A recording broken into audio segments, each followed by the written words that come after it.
புகைப்பிடிப்பது புற்றுநோயை உண்டாக்கும், உயிரைக் கொல்லும். மது அருந்துதல் உடல் நலத்திற்கு தீங்கு விளைவிக்கும். பாதுகாப்பாக இருப்பீர், மது அருந்திவிட்டு வாகனம் ஓட்டாதீர்.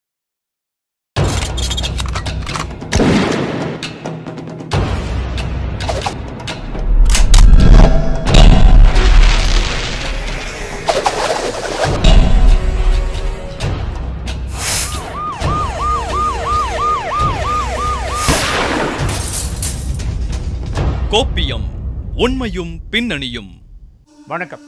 சமுதாயத்தில் இந்த வரதட்சணை கொடுமை அப்படிங்கிறதெல்லாம் இன்னைக்கு ரொம்ப குறைஞ்சிருச்சு அப்படின்னு நாமெல்லாம் நினைச்சுக்கிட்டு கூடிய நிலைமையில நெல்லை இருட்டுக்கடை உரிமையாளரின் மகளை வரதட்சணை கேட்டு கொடுமை செய்வதாக எழுந்த புகார் சம்பவத்தை பற்றியும், மத போதகர் போக்சோல கைதான சம்பவத்தோட கோவையில் கல்லூரி மாணவியின் தற்கொலை மற்றும் தென்காசியில் மனைவியின் கண்ணு முன்னாடியே கணவரின் தலையை துண்டாக வெட்டி எடுத்து சென்ற ரத்தத்தை உரை வைக்கக்கூடிய திகில் சம்பவங்களை பற்றி தான் இன்றைய கோப்பியம் நிகழ்ச்சியில பார்க்க போறோம்.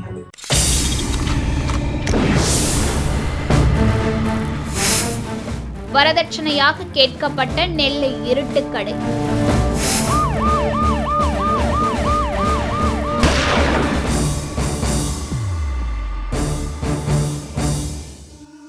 அல்வாவுக்கு ரொம்பவும் புகழ்பெற்ற திருநெல்வேலியின் இந்த இருட்டுக்கடையை வரதட்சணையா எழுதி கொடுங்க அப்படின்னு சொல்லிட்டு கேட்டு மருமகன் மற்றும் அவரது குடும்பத்தினர் மிரட்டுறாங்க அப்படின்னு கடையின் உரிமையாளரும் அவரது குடும்பத்தினரும் நெல்லை மாநகர காவல் ஆணையர் அலுவலகத்தில் கொடுத்திருக்கக்கூடிய பரபரப்பான புகாருக்கு மணமகன் வீட்டார் மறுப்பு தெரிவித்திருக்கக்கூடிய சம்பவத்தில் இருக்கக்கூடிய உண்மை என்ன, அதனுடைய பின்னணி என்னங்கிறத இப்ப பார்க்கலாம்.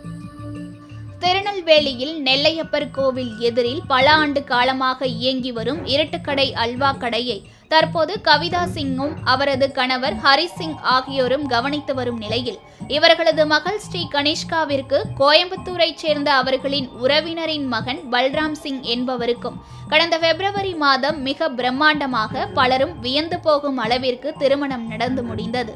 அப்படி நடந்து முடிந்த திருமணமாகி 2 மாதங்கள் கூட ஆகாத நிலையில் இருட்டுக்கடை உரிமையாளர் கவிதா ஹரிசிங்கின் மகளான கனிஷ்கா அவரது கணவர் மீதும் அவர் வீட்டார் மீதும் கூடுதல் வரதட்சணை கேட்டு கொடுமை செய்வதாகவும், தனது கணவருக்கு வேறு ஒரு பெண்ணுடன் தொடர்பு இருப்பதாகவும், இருட்டுக்கடை அல்வா கடை உரிமத்தை தன் பெயருக்கு மாற்றி எழுதி தர வேண்டும் என கேட்டு தன் மகளை சித்திரவாதை செய்வதாக நெல்லை மாநகர காவல் ஆணையரிடமும் வரதட்சணை குறித்து பரபரப்பு புகாரை கொடுத்தனர்.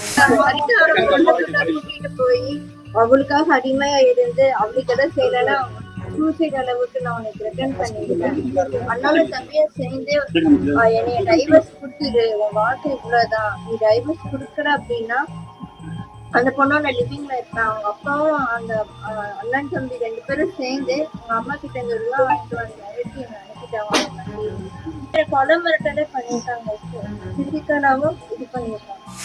அதில் பல கோடி ரூபாய் செலவு செய்து திருமணத்தை மிகவும் பிரம்மாண்டமாக நடத்தி வைத்தும் கூட தம் மகளிடம் கூடுதல் வரதட்சணையாக அவரது கணவர் பல்ராம் சிங் சுமார் 1.5 கோடி மதிப்புள்ள ஆடம்பர சொகுசு கார் ஒன்றை கேட்டதோடு வேறு ஒரு பெண்ணுடன் தொடர்பு வைத்து கொண்டு அந்த பெண்ணை வீட்டிற்கு அழைத்து வந்து வாழ்ந்து வருவதாக மேலும் பரபரப்பை ஏற்படுத்தினர். என் பொண்ணு வந்து ரூபாய்க்காகவும் டவுரிக்காகவும் எங்க பிசினஸ் எழுதி கொடுக்கணும் அப்படின்னு சொல்லியும் ஓவர் டார்ச்சர் கொலை மிரட்டலோட வந்து பண்ணியிருக்காங்க. 41 days அவங்க வீட்டுல இருந்திருக்காங்க. ஒவ்வொரு தடவையும் வந்து அவளை வந்து அவ்வளோ ஹராஸ் பண்ணியிருக்காங்க பிசிக்கலாகவும். இது போக அந்த பையனுக்கு ஒரு அஃபேர் இருக்கு அப்படிங்கிறதையும் அதுக்கப்புறம் தான் தெரிஞ்சிருக்கு. அந்த பொண்ணை வச்சுக்கிட்டே தான் என் பொண்ணையும் வந்து ஒரு சர்வன் மாதிரி நடத்தி அவ்வளோ தூரம் ஹராஸ் பண்ணி அவளை வந்து நீ ஏதாவது உங்க அம்மா அப்பாட்ட சொன்னேன்னா உன்னை வந்து நாங்க கொலை பண்ணிடுவோம் அப்படிங்கிறதையும் வந்து சொல்லி பண்ணியிருக்காங்க. அதுக்கப்புறம் அவ இங்க வந்து போதுதான் எங்களுக்கு தெரியும். அவங்க மாமனாரும் அந்த பையனும் சேர்ந்துதான் அவங்க கார்ல வந்து நீ உங்க அம்மா அப்பாட்ட போய் எல்லாம் எழுதி வாங்கினாதான் வரணும், இவ போக மாட்டேன் அப்படின்னு சொல்லியிருக்காங்க. நீ டைவர்ஸ் கொடுக்குற அப்படி இல்லைன்னா இல்ல நான் கொடுக்க மாட்டேன், இல்ல நான் லிவிங்ல முன்னாடியே வந்து வாழ்ந்து காட்டுவேன் அப்படின்னு அவர் அப்பாட்ட பேசுனா அவர் வந்து என் தொழிலே உண்மையை பொய்யா சொல்றதும் பொய்ய உண்மையா சொல்றதுதான் இருக்கு. நான் எனக்கு பிஜேபி சப்போர்ட் இருக்குது. இது போக எனக்கு பிஜேபி சென்ட்ரல் கவர்மெண்ட்ல இருந்து ஸ்டாண்டிங் கவுன்சிலுக்குள்ள போஸ்டிங் கொடுத்துருக்காங்க. அதனால எந்த டிபார்ட்மெண்ட்லனாலையும் எந்த ஒரு டாக்குமெண்ட்டையும் நான் வந்து பொய்யா அங்க வந்து கொடுத்துருவேன். உண்மையா இருக்கிறத பொய்யாக்குவேன், பொய்யா இருக்கிறத உண்மையாக்குவேன். இதுக்கு நீங்க சப்போர்ட் பண்ணல அப்படின்னா உங்களை யாரும் வாழ விடவே மாட்டேன். எனக்கு பிசினஸ் எழுதி கொடுத்தே ஆகணும். ஏன்னா நாங்க இருக்கிறது ஃபுட் இண்டஸ்ட்ரி. ஸோ ஃபுட் இண்டஸ்ட்ரிங்கும் போது நான் எஃப்எஸ்ஐல இருந்து எல்லா டிபார்ட்மெண்ட், ஜிஎஸ்டில இருந்து எல்லாத்துக்கும் பண்ணியிருக்கேன். நேற்று ராத்திரி கமிஷனர் ஆஃபீஸ்ல இருந்து அவங்களுக்கு என்கொயரி போன பிறகு ஒரு ரிப்போர்ட்டருக்கே கூப்பிட்டு அவங்க வந்து மிரட்டிருக்காங்க. நீங்க இங்க வந்து இருக்கும்போது எத்தனை ஃபோன் கால்ஸ் நீங்களே வந்ததை பார்த்துருக்கீங்க. எல்லாத்தையும் நேற்று எனக்கு மிரட்டிட்டு டெலீட் பண்ணிட்டு இன்னைக்கு காலையில சாரி அப்படின்னு சொல்லி அகைன் வந்து மெசேஜ். இது எல்லாத்தையுமே உங்கள்கிட்ட நான் காட்ட தான் செஞ்சேன். இதுக்கு முன்னாடி பண்ண எல்லா இதுக்குமே ப்ரூஃப் எல்லாமே கன்சர்ன் டிபார்ட்மெண்ட்லயும் கொடுத்துருக்கோம். சிஎம் செல்லுக்குமே நேற்று வந்து இந்த இதை வந்து நாங்க ரெஜிஸ்டர் பண்ணியிருக்கோம். என்னை நம்பி நாங்க பாரம்பரியமா பண்ண தொழில், நாங்களும் பப்ளிக்கை நம்பி தான் இருக்கோம்.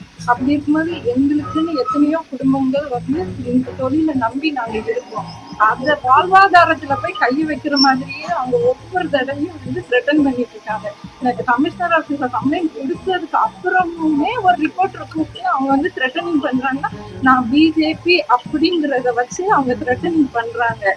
ஏன்னா என் தொழில் வந்து அப்படி, நான் அட்வொகேட்டு, நான் இப்படிதான் பண்ணுவேன்னு அவர் வந்து டேரிங்கா வந்து பண்றாரு. அப்போ நாங்க இதுக்கப்புறம் எப்படி நிம்மதியா வாழ முடியும்? இந்த நிலையில் இந்த புகாருக்கு பதிலளிக்கும் விதமாக பெண் கனிஷ்காவின் மாமனாரும் கணவர் யுவராஜ் சிங் ஆகிய இருவரும் செய்தியாளர்களை சந்தித்து விளக்கம் அளித்தனர்.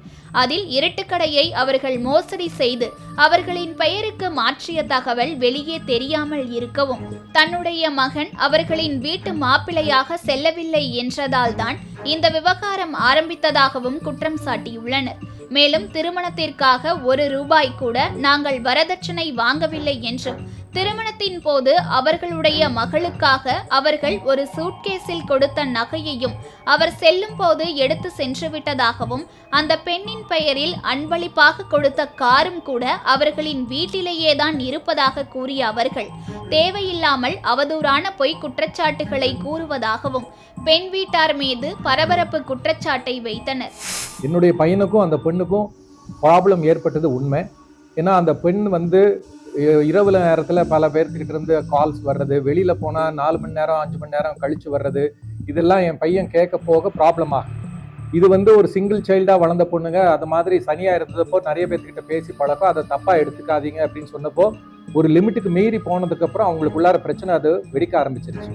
அது மட்டும் இல்லாமல் இந்த இருட்டுக்கடை அப்படிங்கிறது வந்து இவங்களுக்கு இப்போ இந்த ஒரு வருஷம் முன்னாடி தான் வந்தது. இதுக்கு முன்னாடி இவருடைய என்னுடைய மருமகன், அதாவது மருமகளுடைய அப்பா பார்த்தீங்கன்னா கார் மெக்கானிக். அவங்க வந்து மன உளைச்சலுக்கு ஆளாயிட்டாங்க, அல்லது அவங்க நான் வந்து கொடுமைப்படுத்தின கடை எழுதி கொடுக்க சொல்லி கேட்டேன் அப்படிங்கிறது எல்லாமே வந்து சுத்தமான பொய். காரணம் என்னன்னா அந்த கடை இவங்களுக்கு வந்ததே வந்து ஒரு 400 நாட்களுக்கு முன்னாடி தான் இவங்களுக்கு அந்த கடையே வந்திருக்கு. இவங்க இப்ப இருக்கிற வீடு வந்து இதுக்கு முன்னாடி ஓனரா இருந்த சூரஜனுடைய பேர்ல தான் அந்த இடமே இருக்கு. இதுக்கு முன்னாடி ஓனரா இருந்த சூரஜோட பேர்ல தான் இவங்களுடைய ஒர்க் ஷாப் இருக்கு. இவங்க இன்னைக்கு வாடகை கட்டடத்துல தான் வந்து கடையும் நடத்திட்டு இருக்கிறாங்க, ஃபேக்டரியும் வாடகை கட்டடத்துல தான் நடத்திட்டு இருக்கிறாங்க. இவங்க வந்து கம்பெனி பெரிய பேர் இருக்குது, பாரம்பரிய கம்பெனி அப்படிங்கிற பேர் தான் தவிர அந்த கம்பெனிக்கு இன்னைக்கு 5 கோடி கடன் இருக்குங்கிறது ஆவணப்பூர்வமா இருக்கக்கூடிய ஒரு விஷயம். இது மாதிரி இருக்கிறப்ப நான் போய் எப்படி கடன் வாங்க முடியும்? நாடறிந்த நெல்லை இருட்டுக்கடை அல்வா கடையின் விவகாரம் தற்போது பல்வேறு தரப்பினரிடையேவும் பெரும் அதிர்ச்சியை ஏற்படுத்தியுள்ளது. கோப்பியம், உண்மையும் பின்னணியும்.